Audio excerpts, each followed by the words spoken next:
Hello friends, Swati here. Friends, जैसे कि कल के दिन अच्छा खासा फ्लैट इशू ही क्लोज़ हो गए हम, जबकि नीचे भी गए थे। आप देख सकते हो 24,300 तक गए थे हम ऑलमोस्ट। ठीक है, उसके बाद जो क्लोजिंग दी है वो एग्जैक्टली 328 पे दी है, राइट। अगर आप डेली टाइम फ्रेम पे देखेंगे तो आपको ज़्यादा क्लैरिटी आएगी। डेली टाइम फ्रेम पे जो मैक्सिमम ऊपर गया था वो 460 तक गया था। मतलब इसको 60 ही काउंट करेंगे, 460 के ऊपर नहीं जा पाया, राइट। वहाँ पे मल्टीपल रिजेक्शन मिल रहे हैं। तो आज ये दिन हमें पॉइंट वो याद रखना होगा, 500 और 650 मैक्सिमम अपसाइड में जा सकता है। उसके नीचे अगर हम देखें तो सपोर्ट का काम चल रहा है जो कि 24,180 पर है, राइट। 180 पे एग्जैक्टली सपोर्ट है। 180 के अगर नीचे जाता है तो हमें 23,800 तक के लेवल दिख सकते हैं। आज के दिन अगर मैक्सिमम देखा जाए तो कल का जो लो था और उससे भी पहले परसों का जो लो था वो 24,000 का ही था, एग्जैक्टली 24,020-30 तक का, राइट। लेकिन अभी जो सपोर्ट लेवल है वो 300 पर है। अगर हम 300 के नीचे जाते हैं, 280 के नीचे इनफैक्ट, तो 24,180 तक जा सकते हैं। वो उसके नीचे 24,000 तक जा सकते हैं। 24,000 अगर टूटता है तो ही हम 23,860 तक जा सकते हैं। वैसे तो ग्लोबल मार्केट भी ठीक ही बंद हुए थे, फ्लैटिश ही हुए थे हमारी तरह। और बैंक निफ्टी में थोड़ा सा नेगेटिव हुआ था, कुछ खास नहीं। डाउ जोन्स ने जो क्लोजिंग दी थी वो एग्जैक्टली 167 पॉइंट्स प्लस में क्लोजिंग दी है और नस्दाक ने 13 पॉइंट्स प्लस में। तो इसीलिए इतना ज़्यादा कुछ ग्लोबल सिनेरियो चेंज नहीं हुआ है, वहीं पर है। जापान का मार्केट भी फ्लैटिश ही क्लोज हुआ 134 पॉइंट्स प्लस में, और हांगकांग भी 32 पॉइंट्स प्लस में। डैक्स भी 125 प्लस में, और पेरिस जो है वो 23 पॉइंट्स नेगेटिव में। लंदन का मार्केट 13 पॉइंट्स पॉजिटिव, राइट। तो और सिर्फ हमारा मार्केट में थोड़ा सा नेगेटिविटी थी। आप देख सकते हो मार्केट में FII की जो बाइंग थी वो 2,385 हुई है। 2-3 दिन से 2,000 के लेवल पे ही ये बाइंग चल रही है। और DI भी इस वक्त बाय कर रहे हैं। उसके बाद भी मार्केट इतना ज़्यादा ऊपर नहीं जा पा रहा है, 24,500 तक नहीं जा पा रहा है। बट लगता है ये कंसोलिडेशन ही चल रहा है, और कंसोलिडेशन चलता है तो बहुत अच्छा होता है हमारे मार्केट के लिए। खासकर जितना कंसोलिडेशन चलेगा उतना बड़ा मूवमेंट मिलेगा, राइट। DI ने भी परचेजिंग करी 1,369 करोड़ की। इंडेक्स ऑप्शंस में सेलिंग चल रही है 11,490 करोड़ की, राइट। और इनफैक्ट जो फ्यूचर्स चल रहे हैं वो भी थोड़े थोड़े नेगेटिव ही चल रहे हैं। और विक्स भी थोड़ा सा बढ़ रहा है, तो ज़्यादा कुछ नहीं। इंडिया का विक्स जैसे बढ़ा हुआ है थोड़ा सा, उसी तरीके से रिलायंस इंडस्ट्री आप देख सकते हो, जब जब निफ्टी को बढ़ना होता है रिलायंस को मैनिपुलेशन में डाल देते हैं। और 1400 के पास इसने क्लोजिंग दी है, अपसाइड में ही क्लोजिंग दी है, ये अच्छी बात है। और ITC और डिफेंस के स्टॉक अभी कल भी बढ़े थे, और आगे भी उम्मीद है कि बढ़ने की कि डिफेंस के स्टॉक बढ़ेंगे, राइट। कमोडिटीज़ की बात करें तो अभी भी 3,320 पे ही है, 20 और 30 के बीच में ही लाई कर रहा है अभी गोल्ड।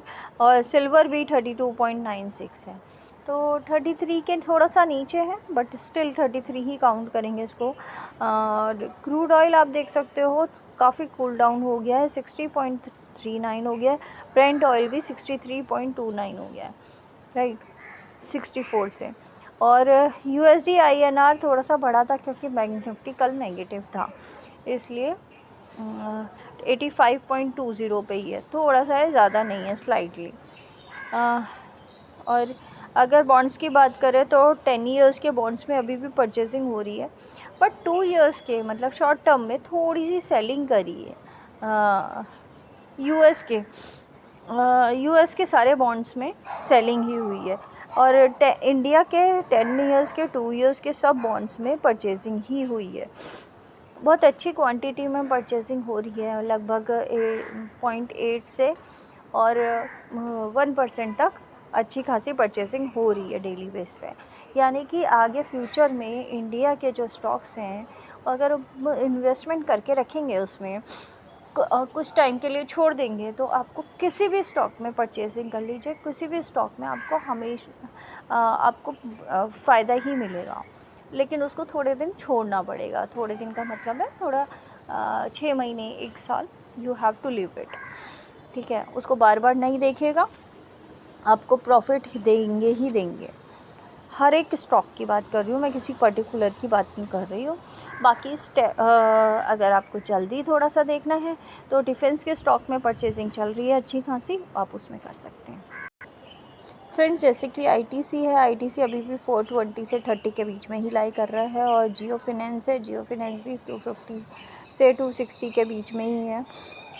तो जब तक ये ऊपर नहीं आते हैं तब तक बहुत ज़्यादा अच्छा मूवमेंट नहीं आ सकता है। 24,000 पे हम, और लास्ट जो हाई लगाया था वो 26,000 पे लगाया था। 26,000 एग्जैक्टली नहीं पहुंचा था, राइट। तो और बैंक निफ्टी ऑलरेडी अपने हाई के बहुत पास है, तो निफ्टी को मैनिपुलेट करके कहीं ना कहीं ऊपर जाना ही होगा अगर उसको हाई लगाना है सेकेंड टाइम। और यहाँ पे अगर आप देखेंगे तो डिफेंस के स्टॉक ही आ रहे हैं, और रिलायंस पे नोट करके रखिएगा। रिलायंस का अगर हम चार्ट देखेंगे तो आपको पता चलेगा कि हम 1300 अपना लेवल हाई पार कर चुके हैं। एक बार कल करा था, नेक्स्ट टाइम आज किया, एक बार आज भी हो सकता है, राइट। इसके बाद जब ये 1108 पे गया था, उसके बाद से अपसाइड में ही मूव कर रहा है। तो जिसने 8 अप्रैल यानी कि 1 महीने छोड़ दिया 8 अप्रैल को लेके, रिलायंस में जब 1100 के आसपास जाए आप बाय करके रखिएगा। और फिर जब ऊपर 1300 के ऊपर निकला तो हमने कहा कि हम सेल कर सकते हैं। वो मैं मानती हूँ कि मैनिपुलेशन है, 1400 पहुँच गया, बट आपको लॉस कितना, आपको फ़ायदा कितना हुआ ये आप देखिएगा। 1108 to 20 पे जिसने लिया होगा, और अगर उसने अभी नहीं सेल किया तो वो यहाँ पे सेल कर सकता है, क्योंकि 1400 के ऊपर रिजेक्शन है। अभी 1450 तक जा सकता है मैक्सिमम, और 10 20 30 रुपए के लिए हम शायद ज़्यादा लॉस नहीं खाएंगे, इसलिए हम यहाँ प्रॉफिट बुक करके चले तो ज़्यादा अच्छा रहेगा। यहाँ पे जब तक कंसोलिडेशन अच्छा खासा नहीं चलता है, राइट। इसने कंसोलिडेशन अच्छा खासा नीचे के लेवल पे चलाया, बट अपसाइड में और आने के लिए इसका 1486 का एक रिजेक्शन लेवल है, 1450 पे रिजेक्शन है, फिर सीधा 86 पे रिजेक्शन है, राइट। और फिर उसके बाद 1600 तक जा सकता है ये। तो अभी इतनी जल्दी नहीं, बट स्टिल काफ़ी अच्छी खासी परचेजिंग हो रही है, और यहाँ पे मूवमेंट अच्छी खासी बन रही है, बट रिजेक्शन लेवल भी पास में ही है और मल्टीपल रिजेक्शंस हैं। तो यहाँ पे प्रॉफिट बुक करके चल सकते हैं अगर किसी के पास पड़ा हुआ हो तो। यहाँ पे बाय नहीं करना, right. This is not the time, right time to buy Reliance. ऐसे ही डिफेंस के स्टॉक में आप कर सकते हो बाइंग, मेटल के स्टॉक में आप कर सकते हो, और आपके फाइनेंस के स्टॉक में कर सकते हो, किसी भी फाइनेंस के NBFC में कर सकते हो, राइट। डिपेंड करता है उसका चार्ट क्या है, रीड करते हैं कैसा रीड कर सकता है। और बाकी IT के स्टॉक में मुझे इतना ज़्यादा पोटेंशियल नहीं दिख रहा है अभी, और शुगर और PSU स्टॉक्स में भी इतना कुछ खास नहीं दिख रहा है, राइट। तो फ़िलहाल के लिए इतना ही। Thank you so much. और देखते हैं आज का दिन कैसा रहता है, महीने का आखिरी दिन है और फिर भी देखते हैं, लेट्स सी कौन सा लो पॉइंट बनता है और कौन सा हाई पॉइंट बनता है आज, उसी के ऊपर कल मंथली कैंडल क्लोज़ करेगी, राइट। अगर आप देखेंगे मंथ कैंडल पे निफ्टी के चार्ट को,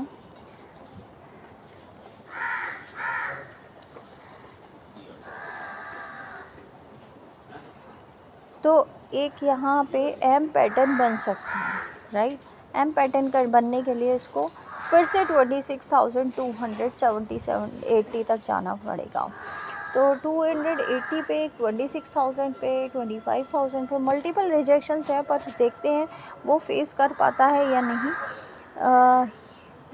यहाँ अभी हम यहाँ तक तो आ चुके हैं।